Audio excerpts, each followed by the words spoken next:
Everybody, it's Christine. Time for my weekly wrap-up. It's going to be a quick one as I didn't read much last week. First off, my son and I finished Goosebumps Most Wanted, Son of Slappy by R.L. Stine. And I'm so glad Slappy's over with. I'm so tired of Slappy. But this one is Jackson and Rachel go to their grandparents' house, or grandfather's house.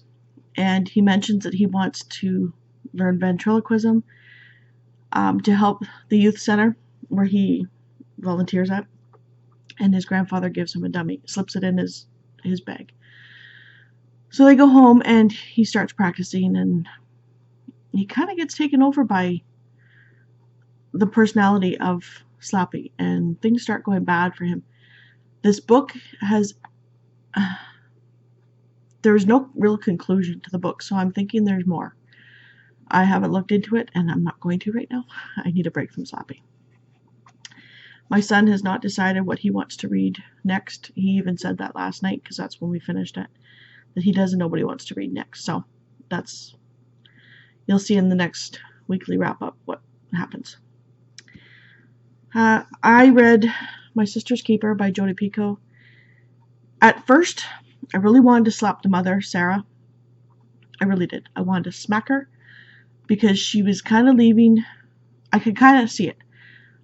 One of her daughters has cancer, and she keeps going into remission and then relapsing.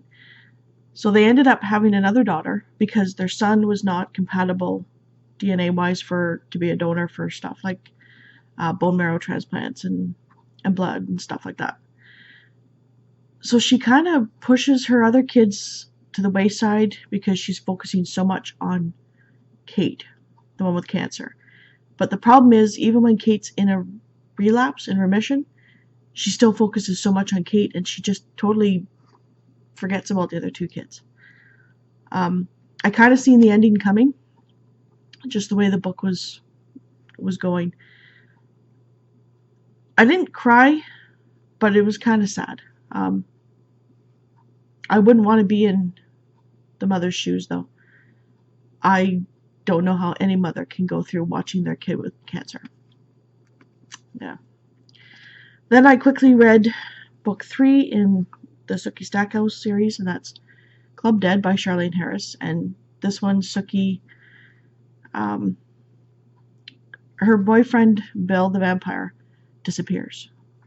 So Sookie has to try and find him.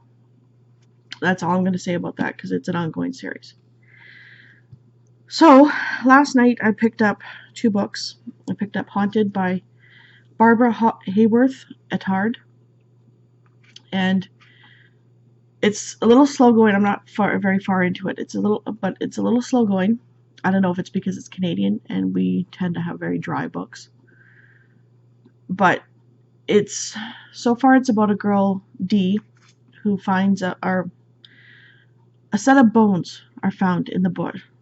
Like, it takes place in like 1920, and their town is kind of like Little House on the Prairie. They have the one-room schoolhouse with all the grades in it, and they have to walk everywhere, stuff like that. So it kind of just doesn't. It feels like there's 2 centuries being merged into one, and it just kind of doesn't work yet. But anyways, her friend Billy, there's bones found by his yard, I think, of human remains, and her grandmother is a midwife and is trying to get her to be a midwife, but they have gifts. They can sense when somebody's hurting or dying or about to give birth or stuff like that, but it hasn't really gotten into too much about it yet, so we'll see.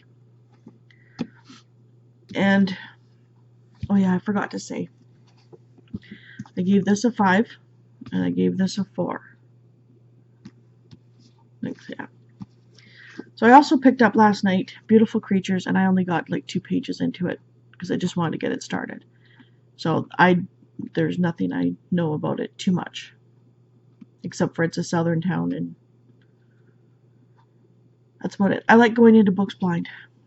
or I'll read just like the first sentence on the back, and that'll be it. So also this week I'll probably pick up Wish You Were Dead, book 1. I forget the name of the trilogy, but it's a trilogy, and it's by Todd Strasser. Yeah, it's a young adult, so we'll see how that goes. I'm sorry it's a little stunted. I'm actually in a lot of pain today with my back. If you don't know, I was in a bad car accident 8 years ago, so I still deal with my back and neck injuries, and today has been a bad one, so that's why it's kind of blah. Let me know what you're reading this week in the comments below. Hit that subscribe button if you want to see more, and if you liked the video, give me a thumbs up, and I'll see you next time. Bye!